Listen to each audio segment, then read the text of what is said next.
Hi everybody, Cheryl coming to you from the Ladies Garden Home. I've got a critter problem and I just wanted to share with you some of the things I am trying to keep the damage down. So I hope you join me.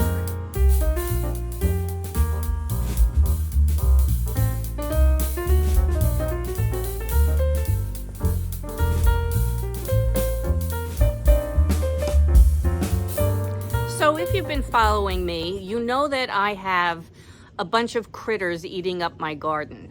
Groundhog. Oh, and if you don't follow me, thanks for watching today, and I hope you subscribe. But anyway, I have now two groundhogs, Fatty McFatbottom and his new girlfriend, who I haven't named yet. Maybe you can give me some ideas of a good name. She's a little smaller than him, not quite as fatty. Anyway, I have rabbits, although they seem to have moved on. I hope they're okay. Actually, I really do hope they're okay, but they are a pest in the garden. And something new that moved in this year, which you usually used to see all around the neighborhood, but then for a couple of years we didn't, was chipmunks. And then of course I've got the squirrels. They never go away. And birds, you know, they like the berries. So I thought I would show you some of the little tricks I'm trying to keep the damage down. They sure are hungry all the time, and show you what's kind of been working for me and what definitely hasn't. So anyway, let's go. So as we start the grand tour of the wildlife supermarket, these are my eggplant, and I've got these cages around them now, but before I put these cages up, they all looked like this just a few weeks ago with the leaves stripped off. So I'm lucky that these made a comeback. For the most part, the cages over here seem to be working, except when, I believe it's the groundhog, starts getting really tough with it. The stakes that anchor the cages are really very flimsy and they come right up. So if he wants to throw his body against it, it will come over. And but so far he only did it to that one plant since I've had the cages up. He also did it to the cucumbers, and he's been snacking on these. I think he's getting to the leaves that are poking out. I don't have much hopes for that cucumber plant, but I'll show you what I did to the other cucumbers that I'm growing in a different space. So over here, tucked behind the corn, is a group of cucumbers that are growing, and they seem to be doing very nicely. And I think that the reason that nobody got to the cucumbers this time is because I put around this stake here that the cucumbers will grow up, it's like a chicken wire, but it's plastic. They haven't seemed to be able to figure out how to destroy this. So keep your fingers crossed for the cucumbers. But next I'm going to show you something that is just devastating. Here we have a bunch of squash and sweet potatoes. And you can see how they've just removed or pushed aside those cages. I don't know what to do about staking them at this point. It seems like if it's sturdy enough, they haven't been able to get to them. These are sweet potatoes here that haven't been picked over yet, but I don't know if I have hope that these will leaf out once again once they've been stripped so bare. If there were some leaves left and the plants could still photosynthesize, I wouldn't be so worried, like here. So I don't know, I might just pull these out and start something fresh. Here's some more squash. It's interesting that even with the cage off since last night, they haven't come back and finished off this plant. I'm going to put the cage back on, try to secure it better, because I think this still has a chance of growing. This is one of those blue pumpkins. Oh, hello, bee. He's interested in what I'm saying.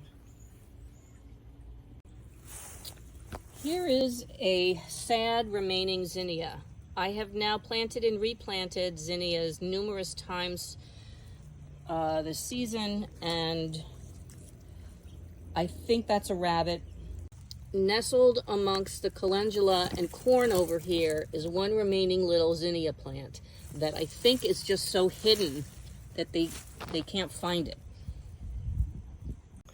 This side with the squash and the sweet potatoes, it's the other side of that corn garden, is really what made me want to give up.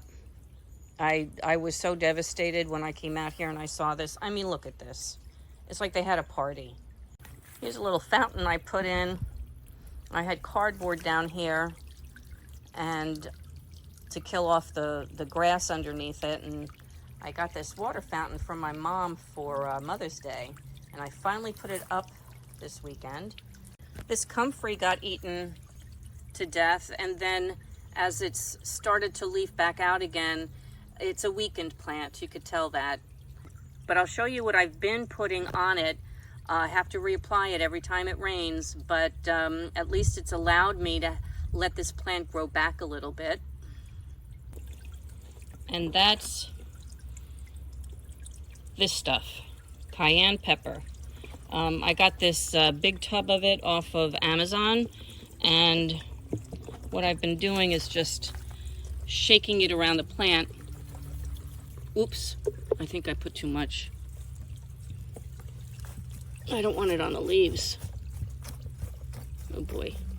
I needed to do it on the fennel plants too, which I harvested what was remaining after they stripped those leaves.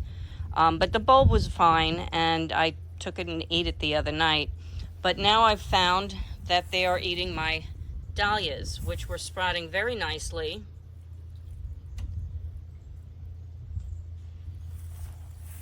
In fact, I saw a groundhog from out of my window literally having one of the dahlia tubers in its mouth, chewing it like it was an apple. So I replanted it, and we're going to try it on here.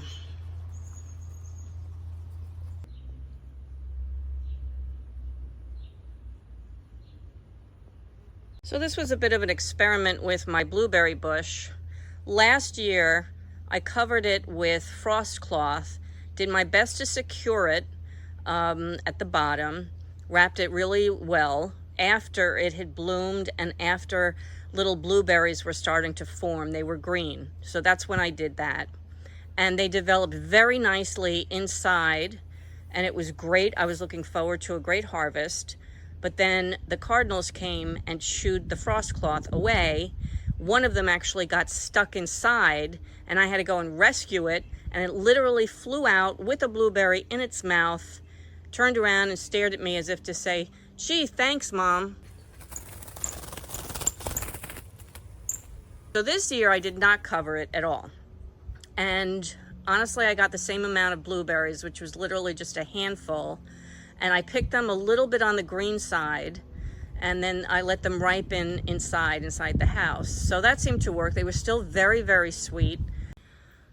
The one major critter problem that we have in this area where I live in Stamford, Connecticut, are deer, and there are a ton of them here. But thankfully, I have a completely fenced-in backyard, and they cannot get over these fences. They're too high. So one tip that I heard from one of the ladies in the garden club was that deer have a path that they normally follow, and they come and they eat every couple of days. They'll let, I guess, it start to reforest again, and then they'll come back. And one lady told me that she decided to plant along their path a whole bunch of hosta, which is one of their favorite foods. We call it deer salad around here. And it seems to fill them up on their path and not make them go further into her garden. So that's just an idea. It works for her. The celery I've left to go to flower So that's why it looks kind of crazy and wild. And I didn't do anything to try to protect the celery. I figured there was so much of it, let them get filled up on that. But as they start flowering, celery becomes very woody and very bitter and kind of gross. You can see how the stalk changes once it goes to flower. But you see the seeds here? That's how I get lots of celery every year. I just throw them onto the ground. I'm trying to get this as best as I can, but I know that they sell this netting that comes in rolls to wrap around garden beds. And I have to tell you that this came when I moved in. It was already here, and I used to wrap it around this bed. And what I discovered is the rabbits just ate right through it or slipped underneath it, and it just was worthless. So I wouldn't recommend that. I don't think that it's good enough. It's not strong enough to really deter anything. It's easily knocked over and it's easily chewed through. As far as bugs this year go, I'm pretty lucky. Other than some random spotted lanternflies that I find and squish immediately, I haven't seen aphids or some other types of real problems. Although I think in one of my grow bags I have a squash vine borer, and I stabbed it. I stabbed it at the stem. You're supposed to stab it, like go up the middle and stab it. So I did, but it doesn't matter because the groundhog ate it anyway.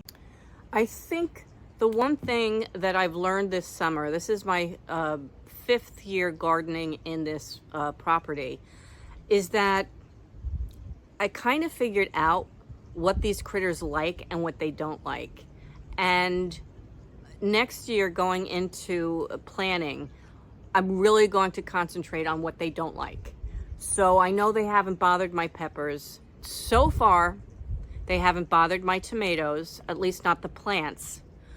And corn they haven't bothered, and my potatoes. So I think what I'm going to do is rip out some of these devastated plants and plant up some potatoes that I have chitting and just start them for the fall, for a fall crop. I started my brassicas inside for the fall, my cabbages, my cauliflower, broccoli, and some broccoli rabe. And I also started some spinach, and this week I'm going to be starting some lettuce and, plant them out when they get more established, and then grow them through the fall. And I think for that, because I have to be more careful about how I protect those plants, because not only do the groundhogs go crazy for brassicas, they completely ate up my cabbage this spring, and my broccoli for that matter. I'm going to use these plastic domes, and these I also got off of Amazon, and these are the tallest ones I could find. And you put them over the plant and you stake them in the ground like that.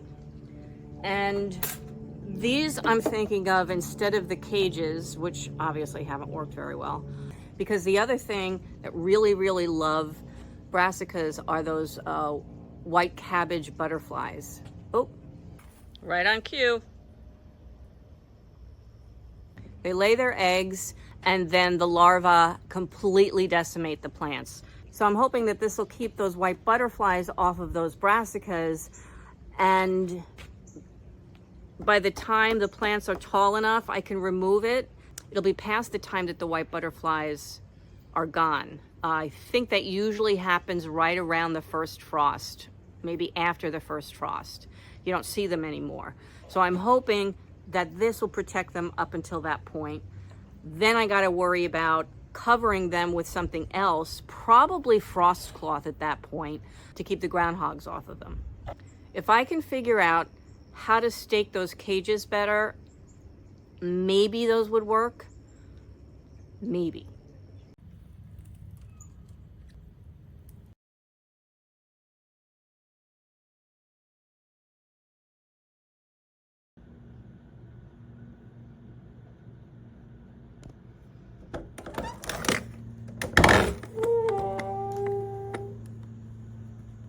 Hey, what are you doing?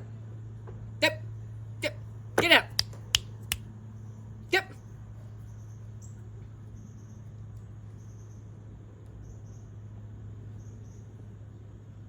So there you go.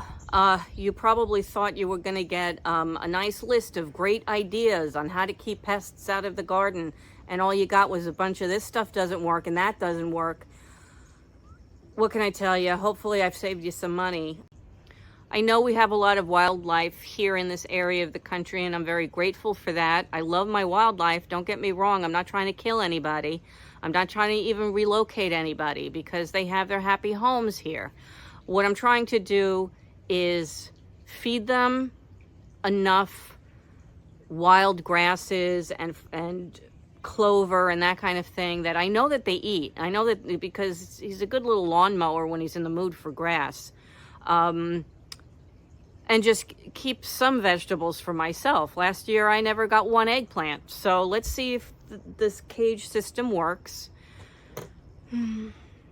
And, you know, in other parts of the country, you probably have similar but different wildlife. Like my sister, for example, has a hard time keeping the iguanas off of her tomatoes. So, you know, we all have to kind of live together in peace and try to figure it out. Anyway, I hope you enjoyed this video. If you did, please give it a like and please share and please provide some tips if you have them on things that actually work to keep critters from eating up all your veg. I'd really appreciate that, and I'm sure, you know, the other viewers would as well. And I'd like to thank you for joining me in the garden today. And just a reminder, there'll be a clip at the end of our dear lady who passed away. She was my dog, as you know if you watch me, and she passed away this past winter, but I still show some clips of her at the end of every video, so I hope you stay to the end and watch it. And from the Ladies Garden and Home, enjoy your gardening journey. Bye.